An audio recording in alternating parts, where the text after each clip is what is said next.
8.6 borrowing billions for the bullet train. The state gives the final go-ahead for the first construction dollars that'll be used to build California's high-speed rail line.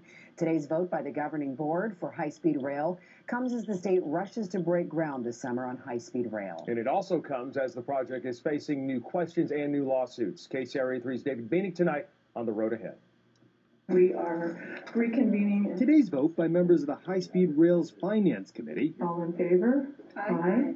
Is the final vote authorizing the state to borrow up to $8.6 billion by selling state-issued bonds. It is the last vote before breaking ground. High-Speed Rail still faces lawsuits over its environmental impacts and over whether it is really meeting the requirements set by voters when they approved the project back in 2008. If the bonds are sold and then you lose a lawsuit, what happens? Some speakers at today's meeting said the state is violating its own laws by earmarking some money to upgrade and share existing commuter rail lines, Caltrain in the Bay Area and Metrolink in Los Angeles.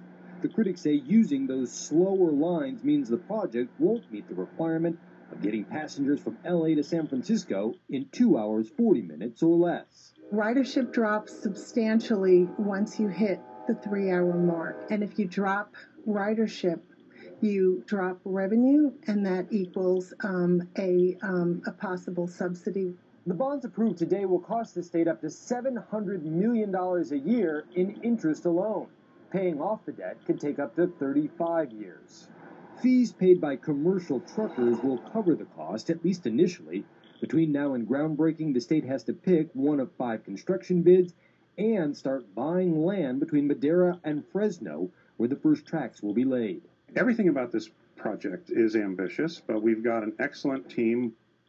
Now, the state does not plan to sell right away all the bonds that were approved today. They'll most likely be sold in bundles as needed. And eventually, to get to some of those bundles, they'll need another thumbs up from the legislature. You had some people talking about that in your report, but what happens to those bonds if the lawsuits are successful? Well, the authority, the High-Speed Rail Authority, is confident that it will eventually win these lawsuits, but says if needed, it can tap up to $3.3 billion in federal funding that's already been approved to put those first shovels in the ground probably sometime in July. Wow, already here. Thank you, David.